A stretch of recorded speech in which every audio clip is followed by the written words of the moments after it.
Bienvenida, Mónica, a este espacio que bien sabe el resto, que no les dije que era lo que íbamos a hablar y todos dijeron, sí, nos sumamos, sí estamos, vamos y contamos. Quiero hacer la intro para explicar de dónde nos conocemos. Instagram es nuestro lugar y fuiste como la cuenta hito para la mía. Sí. Porque en cada pasito que daba, de esos 2.000 seguidores a los 3.000, de los 19 a los 20.000, viste vos, y fue de Tu Dinero XL, la que dio el paso de dale Lau, yo te banco, dale Lau, hacemos algo juntos y te lo tengo que súper agradecer. Nos vamos apoyando en esto que hacemos, ¿no? Como vamos haciendo camino entre todos. Totalmente. Así que está bueno apoyarse. Para los que no sepan, Mónica es dueña de la cuenta Tu Dinero XL, es increíble la cantidad de contenido que subís, digamos, en semanas tan complicadas en donde vos también tenés que cumplir con la entrega de La Nación. Ella es periodista especializada en finanzas y convoca siempre en sus columnas, las cuales adoro, un montón de opiniones diversas, siempre. ¿Cómo haces para convocarlos? ¿Les buscás perfiles que se parezcan o antagónicos? En general trato de buscar perfiles que se complementen para que no todos digan exactamente lo mismo. Me parece que en la variedad ahí también está la riqueza y que no todos siempre abonen mi teoría. Uno muchas veces como periodista arranca una nota con una teoría, con algo que pensás. Me pasó ayer algo sobre tarjetas de crédito y yo creía que era de una forma y cuando empezás a investigar te das cuenta que es de otra y está buena esos distintos puntos, ¿no? Ese contraponer y es enriquecedor, me parece. Y para el lector también. ¿Y qué pasó, digamos, un día que vos estabas armando una nota, como siempre, dijiste, no, tal vez esto es más rico comunicarlo por otro canal y nació la cuenta de Tu Dinero XL? ¿Te acordás ese momento? Qué buena pregunta. Sí, a ver, no me acuerdo el momento puntual. Tuvo que ver, obviamente, mucho con el crecimiento de las redes sociales, que son una vidriera, un lugar donde todos nos podemos mostrar de forma libre y llegar a mucha gente, mucho más quizás que con un diario, a un público mucho más diverso. Y empezó por esto hay mucha gente preguntándome, era por allá por el 2018, 2019, una época particular para la Argentina, muchos cambios, y muchos amigos preguntándome, amigas, te está tomando el cafecito, ¿y cómo hago? Y dicen que hay que hacer tal cosa, ¿me ayudás a abrir tal cuenta? Y dije, a ver, hay mucha necesidad de educación financiera, no se puede hacer a través de los medios tradicionales, porque no hay espacio. Yo escribo en La Nación, escribo en Apertura, en ninguno de los dos lados da el perfil para ese tipo de cosas. Y dije, bueno, empezó un poco como un juego, como un desafío, empezar a hacer cosas. Confieso que en la mitad dije, bueno, esto no es para mí, lo voy a dejar porque lleva muchísimo tiempo.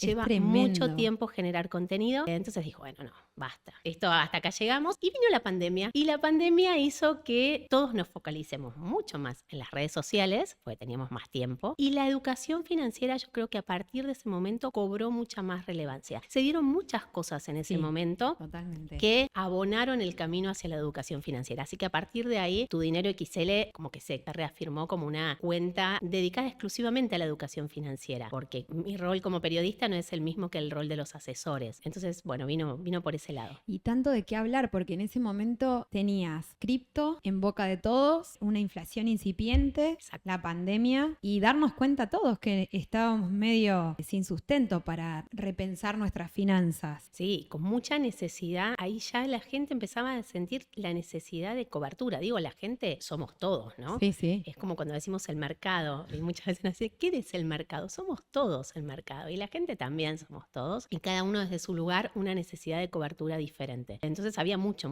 camino por hacer y creo que se hizo mucho camino. Se enseñó muchísimo, la gente aprendió mucho a cuidar más su dinero, a redirigirlo mejor o a poder dirigirlo hacia objetivos, cuidarlo de la inflación que vos decías recién. Me parece que se avanzó, queda mucho todavía. Sí, está llegando como mucha gente nueva, de todas maneras hay, o por lo menos así lo he sentido los últimos 6 meses, una llegada mucho más fuerte de inversores al mercado. Hablando con una de las ALIC con las sociedades de bolsa con las que trabajamos, me decían, bueno, lo que pasa es que estamos abriendo 6.000 cuentas comitentes por mes. Realmente increíble. Y si lo comparamos con mercados como el chileno, como el peruano, como el brasileño, todavía somos muy chiquititos, hay mucho por hacer. El mercado de capitales argentino es muy chico y la educación financiera en la Argentina todavía está en una fase muy incipiente. Bueno, en Argentina y en toda Latinoamérica, ¿no? Pero cuando se habla tanto de inclusión financiera, educación financiera, yo siempre digo que la inclusión financiera no es solo a la gente abrirle una cuenta en un un banco. Porque si fuera por eso, en la Argentina seríamos los reyes de la inclusión,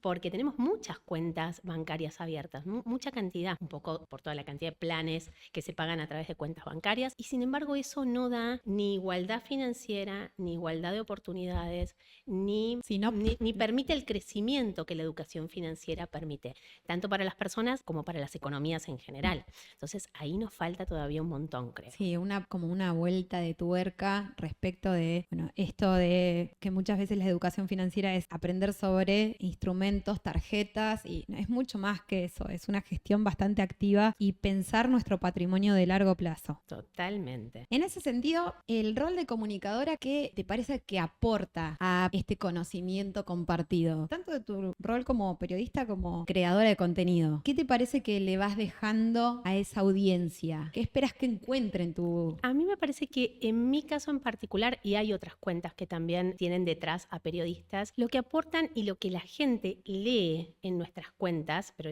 lee entre comillas, ¿no? Es una mirada como más despojada de la que puede poner un asesor o de la que puede darle un broker o de la que puede darle un banco. Ven como alguien mucho más cercano. Yo creo que eso es lo que aporto a mi comunidad de Instagram. Aporto algo como muy cercano a ellos. No con poder tanto ponerme, tecnicismo. claro, sin tanto tecnicismo, sin perder la explicación. Yo siempre digo que trato de traducir lo técnico, y lo mismo hago en el diario, que se pueda entender, porque si no la gente se aburrió, no lo miró y tampoco lo puso en práctica. Entonces eso por un lado. Y por el otro es alguien cercano. Yo soy una mamá igual que los que me están mirando.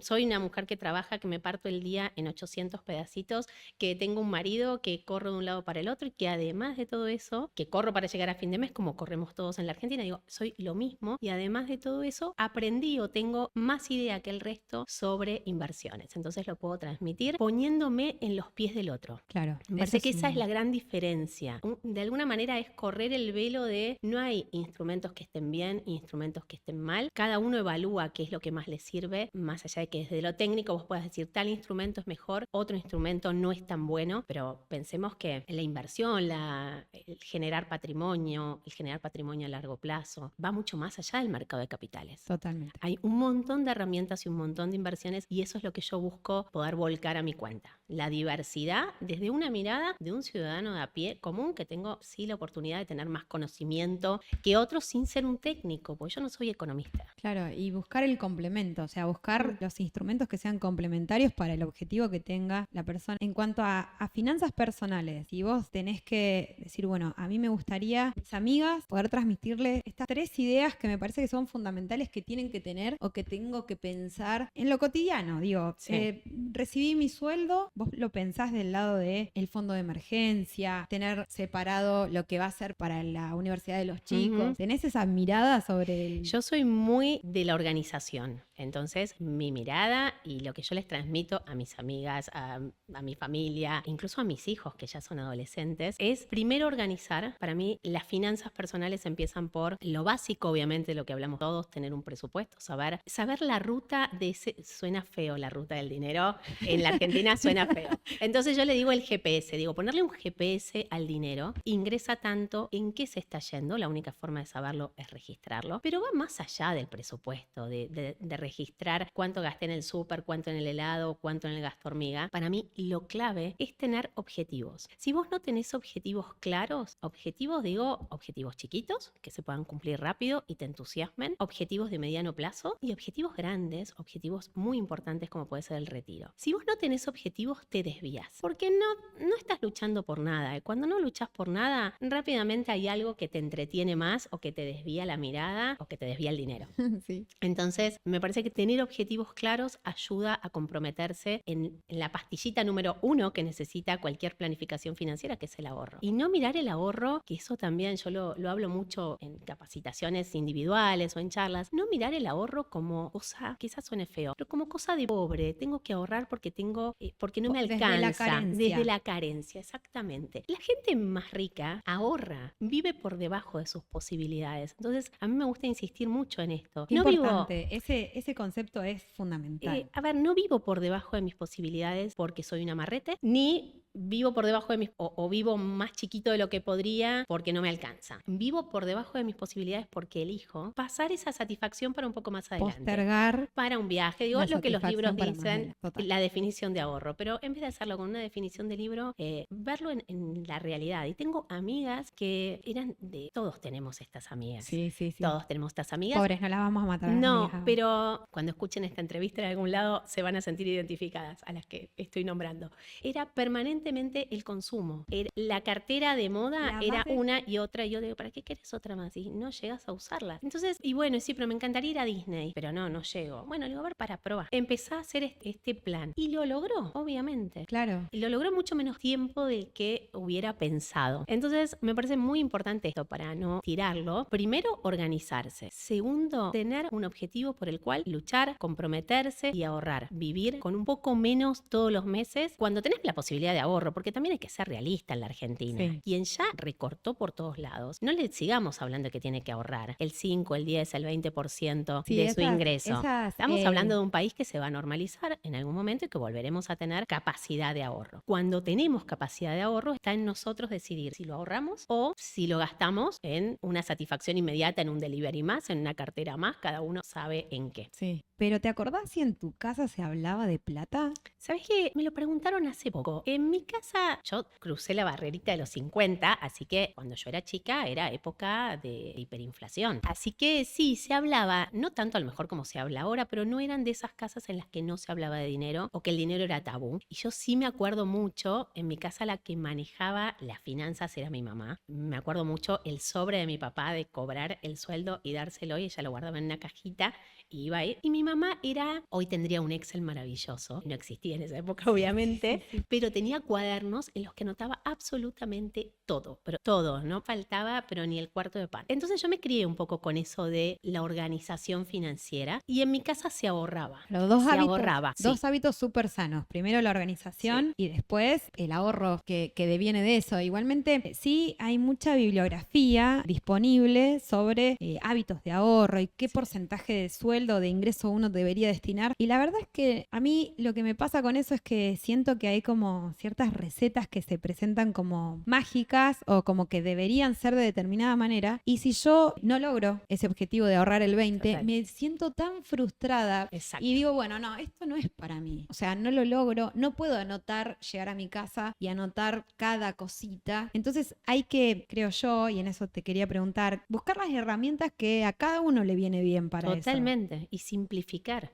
Hoy en día, si anotás todo, mejor. Pero si no anotás y usás mucho medio de pago electrónico, sea la tarjeta de crédito, la de débito, transferencia, ya ahí tenés un registro. Total. Entonces es simplemente tomarte un tiempito a la semana o a fin de mes, cuando ya estás más o menos organizado, y volcar a una planillita de Excel, a un cuadernito, a lo que sea, para sacar ese primer número. Después, una vez que lo tenés claro, quizás no hace falta todos los meses estar anotando absolutamente todo, con la salvedad que en este momento que la inflación es tan alta, los números se descomponen muy rápido. Sí. Entonces hay que tener mucho cuidado ahí, porque lo que hasta el mes pasado alcanzaba, el mes siguiente me quedé desfasado. Pero después sí, cada uno tiene que usar lo que mejor le sirve, y con que ahorren algo ya es el paso de generar el hábito. Si vos generaste el hábito de ahorrar o si lo traías de tu casa, también hay mucho, cuando vos hablabas recién de hay mucha bibliografía, yo pensé que me ibas a hablar, porque estaba justamente pensando en eso, que si vos tenés un historial de niño que veías que en tu casa se hacían ciertas cosas, así como los hábitos alimentarios se copian o se te van trasladando, estos hábitos también. Y entonces los que somos padres también lo podemos pensar para generar esto en nuestros hijos, este hábito positivo en nuestros hijos. Y desde que son chicos, si nosotros no lo tuvimos, a lo mejor poder empezar a enseñarles. Cambiarla. Y hay muchísima gente interesada en eso, en poder educar financieramente a sus hijos. Mucho. Sí, te consultan. Muchísimo, sí. ¿Qué le dirías a ese? Porque los tuyos ya son adolescentes, pero... Los míos son adolescentes, pero son chicos que, a ver, lo mismo, se criaron en esto de, bueno, no vamos a comprar, uno intenta darle a los hijos lo mejor.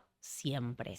Sobre todo en educación, en cosas que ellos quieran tener y demás. Pero siempre los educamos en esto de no compramos tal cosa o no hacemos tal otra, no porque los chicos te cuestionan, te dicen, pero si yo sé que vos podés. Está bien, pero no es una prioridad para mí ahora. Y para mí, para mi marido, para nosotros es súper importante. Hoy una de nuestras hijas, la más grande, con 21 años, está haciendo un intercambio en España. Para eso hay que tener el capital para poder financiarle, por supuesto, ese intercambio como estudiante, porque no está trabajando, no se fue a trabajar. Entonces eso también vos no lo podés pensar cuando tu hijo entró a la universidad, porque ya no llegas a tiempo claro, a generar ese capital. Entonces estas cosas uno las puede compartir con los chicos también. claro, Y esto ir generando juntos, ¿no? Ese viaje que los chicos quieren hacer, incluso esas cosas que se quieren comprar, ese super botín. ¿Cuánto costó? ¿Cómo se Claro, bueno, yo te paga? puedo comprar este botín, vos querés ese otro botín, bueno, podés ahorrar, lo mismo, ir generando ese hábito. Vamos a volver a la realidad argentina en esto de que ahora tenemos un dato nunca visto de inflación para mi generación, pero tampoco los chicos que tienen 30 años hoy saben lo que es vivir sin ella. No, lamentablemente. Entonces creo que alguien económicamente activo hoy tiene muy inculcado el dato de que tiene que primero consumir, pararse desde el lado del consumo y después consumir en cuotas, cuotificar, tarjeta. Sí. Entonces la tarjeta de crédito como instrumento de alguien que recién primer sueldo, primer trabajo formal, tengo un buen laburo, 25, 30 años. La tarjeta, como es vista en el sentido de las finanzas personales, como una aliada. Para mí es un gran aliado, es una herramienta fabulosa si aprendes a usarla. Y si no caes en esa idea errónea de que la tarjeta de crédito agranda tu salario o tu ingreso, ¿no? Que te lo multiplica. Sí. Claro, porque es muy tentador, pero eso era para cuando teníamos 11 años y pensábamos que mamá, otra vez volviendo a los chicos, mamá, papá pagaban el McDonald's y era gratis o sacaban la plata del cajero. Pero cuando ya tenés 25, tenés que empezar a tomar conciencia de cómo funciona cada instrumento financiero, porque en definitiva todos estos, la tarjeta, primero la cuenta bancaria, una tarjeta de débito, una tarjeta de crédito, un préstamo más adelante, sea un préstamo personal, un préstamo hipotecario que en algún momento volverán, son todos como escalones del avance en la educación financiera. No solo en la educación, sino un avance en el camino hacia la inclusión financiera, yo no digo libertad financiera, sino bienestar financiero, que me parece mucho más alcanzable, mucho más lógico. Sí, sí, sí. Entonces, es un escalón en el cual te podés parar para financiarte gratis en un contexto de inflación, no comprar de más porque me lo dan en cuotas, sino comprar en cuotas, pero tener conciencia y tener registrado que para el mes siguiente yo ya parto de un menos 20, Sí, nada porque más. tengo cuotas, menos 30, menos 50, lo que haya. Posibilidades Claro. y al otro mes no poder pagar Claro. un poquito más del mínimo. La peor opción es no pagar nada, porque ahí entras directamente, se corta la tarjeta de crédito. La segunda peor opción es pagar el mínimo. La tarjeta de crédito es la mejor herramienta y la más fácil de conseguir si pagamos el total todos los meses. Cada cierre, cada vencimiento, Condición. pagamos el total. Entonces, durante casi 40 días te estás financiando gratis. Ayer justo, el dato es súper preciso, el promedio entre compra y pago, el promedio en el sistema de tarjetas argentinos es de 28 días. Ese es el promedio, porque obviamente yo digo 40 días es si vos tuviste la precaución de comprar el primer día que se habilita el nuevo periodo de facturación. Sí, el viernes y pagás, posterior a ese jueves. Claro, y pagás el día que se vence. El 15, sí. Entonces, ahí tenés un periodo de ventana de casi 40 días. Pero bueno, el promedio está en 28. En la Argentina, 28 días es mucho tiempo para poder financiarte gratis, sin pagar tasa de interés por ese dinero. Entonces, hay que saber aprovechar. Por otro lado, ayuda, supongamos que no tenemos más inflación, ayuda a organizarse, ayuda a poner en débito automático cosas desde impuestos o servicios para no atrasarte y no pagar intereses o cargos punitorios porque pagaste fuera de término, hasta para poner en débito automático un seguro de vida y saber que tenés la cobertura, especialmente para quienes tienen familia. Digo, el seguro también es una herramienta o un producto financiero. Hay mucha variedad de productos financieros y no todos los productos y no todas las herramientas sirven para las mismas personas ni en las mismas etapas de la vida. No, si yo te digo un seguro de vida, a lo mejor a los 20 sin hijos, no tiene ningún sentido. Y si te lo digo a los 60 con hijos ya grandes, tampoco tiene sentido. Pero cuando vos tenés los 30 y pico y bebés que están a cargo de esa mamá y ese papá, un seguro de vida puede ser una herramienta que a esa familia le dé tranquilidad. como toda herramienta y como todo producto financiero tiene un costo. Uno tiene que evaluar costo-beneficio. Y tener en cuenta, bueno, esto, qué importante la tranquilidad. Volviendo al tema de las tarjetas, la tranquilidad de saber que no tengo que sacar 5 tarjetas de crédito y después atrasarme en los pagos, que se me mezcle todo. Ahí es... Exacto. Si yo sobrediversifico en las inversiones pasa lo mismo.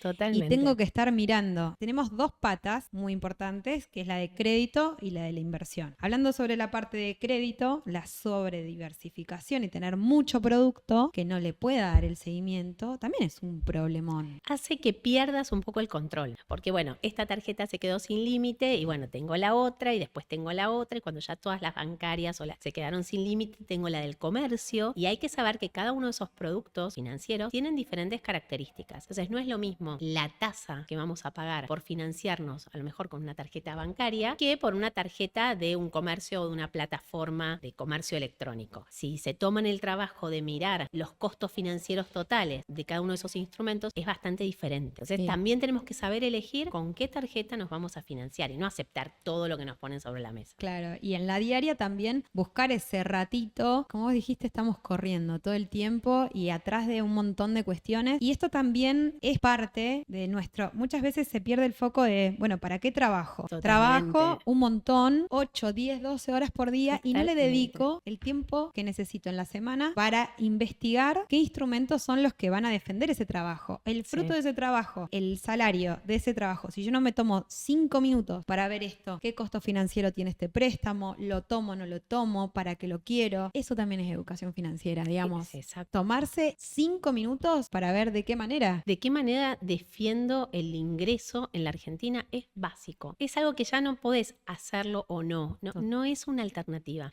Hoy en la Argentina se necesita defender el ingreso y hace años que venimos así y creo que todavía vamos a tener, suponiendo que estos cambios den el mejor resultado posible, todavía nos queda mucho tiempo en el cual hay que manejarse con mucho cuidado en el gasto, preservar el ahorro y preservar el capital que uno tiene. Hay familias que tienen capital sin preservar. Parece increíble, pero hoy en día todavía hay gente que quizás te dice que hace 2 años que viene renovando un plazo fijo. Te juro que pasa. Vos lo debes escuchar también. Sí, Entonces uno dice, bueno, tenemos mucho trabajo por hacer los que nos dedicamos a la educación financiera. Cada uno desde su lugar, pero hay mucho por aprender y por enseñar. Mucho capital también. Era dinero en blanco, lo fui pasando a dólares También. y hace 5 años que está en la caja de seguridad. Me vuelve loca. Hay veces que, bueno, pero mirá, está esta alternativa, podemos ir por este lado conservador. En la parte de inversiones, ¿vos te acordás también cuándo fue la vez que abriste tu primera cuenta comitente y qué compraste? ¿Qué tuviste como primera inversión?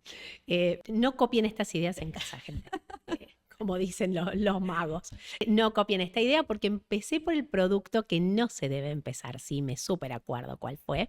Era cuenta comitente en el banco porque no estaba esta democratización que tenemos hoy de los brokers independientes. Existían, obviamente, las grandes ALICs, pero no atendían al minorista. Así que uno, como inversor minorista, invertía a través del banco. Los pocos que invertíamos en esa época. Y yo me acuerdo que empecé con acciones. Espera, me voy a acordar. Eran las acciones de Siderar, era en esa época. Sí. Siderar, que después, hoy es Ternium, ¿no? Sí, Ternium. Era... ¿Qué año sería? 96, 97, hace mucho. Sí, pero igual esa época... Era joven en esa época, no era como ahora, era como... agresiva. Pero era la época, claro, fue una inversión para empezar muy agresiva. Era la época que salían muchas empresas a bolsa, porque era la época de las privatizaciones. Sí, y las FJP que también necesitaban producto. Entonces hubo muchas salidas a bolsa y era como muy, qué sé yo, muy entretenido a esa edad. Era como divertido. Hasta que empecé a perder plata, ya no fue más divertido.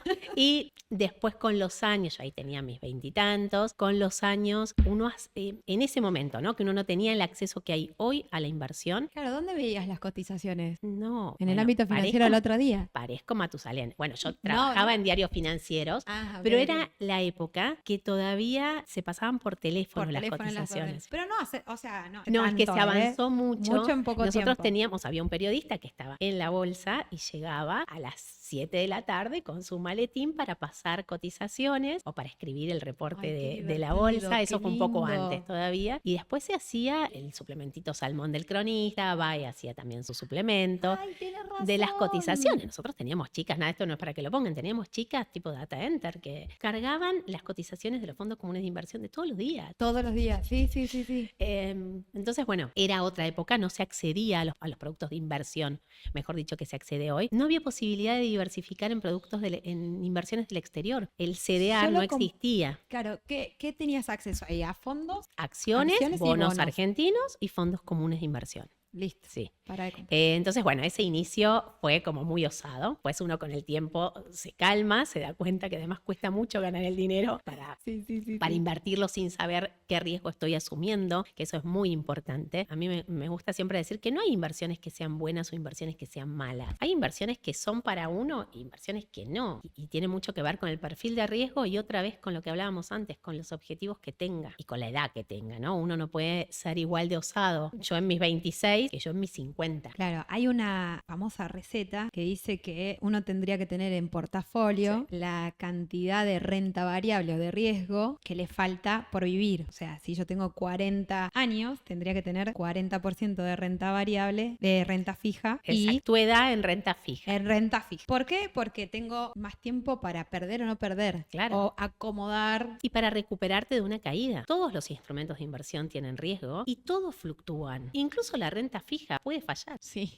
Mirá los bonos argentinos. Argentina. Claro, entonces uno tiene que saber que cuanto más tiempo tiene para recuperarse, más agresivo puede ser. Pero más agresivo dentro de su propio perfil. Porque si digo, soy joven, tengo que ser agresivo, pero después veo que baja, mi cuenta comitente está en rojo y para mí es una catástrofe, entonces no es para vos esa inversión. Hay que buscar otro tipo de inversión que se ajuste mejor a tu perfil. En un momento mencionaste la diferencia o dijiste, no me gusta libertad financiera. Hablo de bienestar financiero. ¿A qué te referís con eso? No es que no me guste la libertad financiera. Obvio que todos aspiramos a tener libertad financiera. Me parece que es mucho más difícil de alcanzar. Entonces es un objetivo que uno lo puede ver extremadamente lejano e inalcanzable. Cuando yo digo bienestar financiero, que obviamente no es un término que haya inventado yo y está en mucha literatura que habla sobre esto, es tranquilidad financiera, es poder ir caminando o ir haciendo cada uno de los escaloncitos que me lleve a tener un fondo de emergencia, a tener un cierto capital para ir cumpliendo mis objetivos, a tener pensado o en proceso mi fondo para el retiro. Entonces eso me va a dar a mí tranquilidad, me va a dar bienestar. Voy a tener un seguro de vida que hablábamos antes si mi situación lo requiere. Otra vez, no es para todos, pero a lo mejor mi situación requiere que tenga un seguro de vida, si tengo una buena cobertura de salud, si pensé en todos los aspectos en los cuales el dinero me puede facilitar la vida. Yo creo que esa es la clave del bienestar, que el dinero que tanto nos cuesta ganar sirva para hacerme la vida más placentera, más sencilla, más relajada, no solo para comprar más cosas, para comprar más bienes y más servicios, aunque también está buenísimo, Sí. pero primero, antes de pensar en consumir más cosas, tengo que pensar si tengo las espaldas cubiertas, porque si no voy a tener el auto más nuevo, voy a tener la heladera esa que tiene todas las lucecitas, pero donde algo me falle, y mucho más quienes sean trabajadores de manera independiente, Sí. eso se me va a caer como castillito de naipes. Entonces hay que tratar de armar la cajita del bienestar financiero, como si fuera una cajita de herramientas. Sí. En esas herramientas, esa cajita, estoy recién ahorrando, ya lo logré, ya me organicé. ¿Qué es un fondo de emergencia? ¿Para qué sirve? Fondo de emergencia se vio claramente en la época de la pandemia, es para salir de esa situación inesperada que puede ser desde pérdida de trabajo, una enfermedad que si sos independiente te impida durante algunas semanas o algunos meses trabajar y facturar, un auto que se rompe y es justo mi medio de trabajo para ganarme la vida o no, pero es con lo que llevo a los chicos del colegio y hay que arreglarlo. Entonces, en esas situaciones, si yo no tengo un fondo de emergencia, voy a tomar o una mala decisión financiera, me voy a endeudar, voy a salir a vender algún activo que tenga según el dinero que necesite, pero voy a salir a vender, no sé, un bono o una acción si la tengo como inversión, o en una situación peor voy a tratar de vender mi casa para salir de esa situación de emergencia y seguramente la voy a mal vender, no va a ser el mejor momento. Entonces, el fondo de emergencia nos permite frenar ante esa situación inesperada y pensar qué alternativas alternativas tengo? Mientras tanto, tengo este dinero que tiene que ser equivalente a entre 3 y 6 meses Te iba a preguntar eso. del gasto de la familia. 3 a 6 meses del gasto total. Del Parado gasto, sobre el gasto y no sobre el ingreso, no sobre lo que ingresa. No, porque si estás en esa situación de emergencia vas a sacrificar el ahorro, obviamente. Obvio. Pero la idea es que sea un fondo que se pueda utilizar en una situación de emergencia. No es una emergencia que me dieron ganas de irme a 2 días a Río de Janeiro y no es una emergencia. Por ahí es una emergencia, a veces. Si es una emergencia, está aceptado.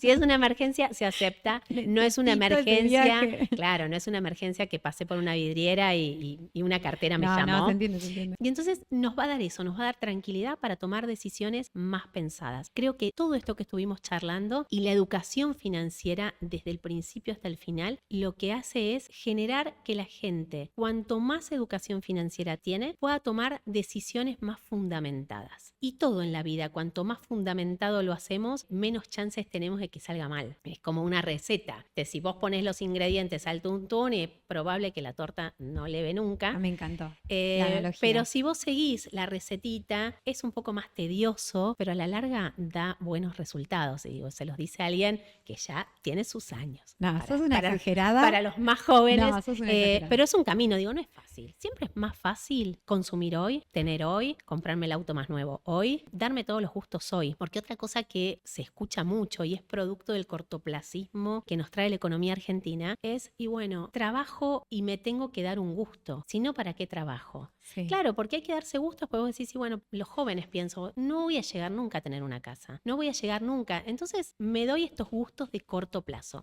Sin embargo, si uno lo piensa, sí que se llega, y hay muchos jóvenes que de a poquito llegan. Ahora, si tu objetivo es, de entrada, comprarte, para los que estamos en Buenos Aires, un departamento de 3 ambientes en Puerto Madero, probablemente no vas a llegar nunca. En eso también, si vas haciendo escalones, tenés más chances de llegar. Pero en el medio te sacrificaste, no hay magia, no hay magia. En eso lo hemos mencionado 1000 veces en todas las redes y en todos lados, lo cerca que tenemos las estafas y lo cerca que tenemos de caer rápidamente en pensar en el facilismo de... Bueno, el mundo cripto se ha dedicado en muchos aspectos en darnos ejemplos de personas que de la noche a la mañana, por haber justo tenido la suerte de agarrar una suba y creen que es por ahí, digamos, que es fácil la transferencia de capital o de ganancia de un activo a otro. Y la verdad es que no, es lo atípico. Es lo que no sucede con frecuencia y es muy raro. Siempre digo, la gente cuenta cuando gana, es como cuando van al casino. Sí. O cuando, bueno... Los pescadores cuando van a pescar. Claro, y un tema que es muy preocupante hoy es el tema de las apuestas en los adolescentes, el juego ¡Qué online. tremendo eso! Entonces creen que es fácil y creen que ganar plata es fácil, sin esfuerzo, y no existe. No hay atajos posibles. No, siempre pensando que le vas a ganar a la banca. Es increíble, Nunca yo creo que le ganas a la banca, jamás. hay una falta total de legislación respecto de la incidencia que está teniendo el casino online respecto de muchos adolescentes que están muchísimo metidos en creer que es por ahí, y la verdad es que hay que hacer mucha docencia y capacitarlos y hablar mucho en casa también, las mamás, los papás, sentarse. Sí, los adolescentes creen que se las saben todas y que nosotros parte de su etapa. Exactamente, pero hay que tener mucho cuidado con ese tema. Digo, no era exactamente el tema de la charla, pero tiene que ver con esto de la satisfacción inmediata también, de decir, bueno, apuesto y gano y ya está. Vos que trabajás todo el día, la verdad... No sabes qué es lo que estás haciendo. Hay un mundo mejor y no lo estás viendo, y la verdad que no va por ahí, no funciona así. Y volviendo a tu pregunta o a lo que vos decías de las criptomonedas, per se no es un activo malo, digo, puede ser que, totalmente, que con los años veamos que, es más, toda la economía migró hacia, ¿dónde está la hacia el ecosistema cripto. Sí. Pero hoy por hoy es un activo muy volátil, entonces como todo activo volátil lo tenemos que incorporar a nuestra cartera con mucho cuidado, sabiendo a qué nos exponemos. Sí, entonces, conociendo el proyecto, sabiendo dónde. Y en cantidades mínimas respecto de nuestro capital total. Digo, no un número, sino un porcentaje. ¿Cuánto tengo yo? Bueno, ¿qué cantidad yo podría invertir en esto? Digo, en criptomonedas o en cualquier otro tipo de proyecto que sea un proyecto real, ¿no? Sacando las estafas piramidales y demás. Las criptomonedas son un proyecto real. Hay de todo ahí adentro de esa bolsa. Bueno, ¿cuánto yo puedo invertir que si la cosa no va bien, no me descompagine toda mi economía? O no me haga dormir de noche. Claro, entonces invierto eso. Obviamente que si te va bien vas a decir, ¿por qué no puse todo mi capital? Pero bueno, diversificar es parte del bienestar financiero, dejarnos dormir mucho más tranquilos. Bueno, te tengo que agradecer por tomarte este ratito para venir a charlar con nosotros. Espero que tengamos muchos ratitos más. Me encantó la charla y ojalá que sí, que sigamos charlando. Es un tema que da para mucho. Aparte se abre, de una cosita se abren 5 temas más y como verán nos apasiona, así que... Es lindo hablar de lo que uno puede lograr con educación financiera. Sí, totalmente. Bueno, gracias, Moni. Muchas gracias por la invitación, Lau.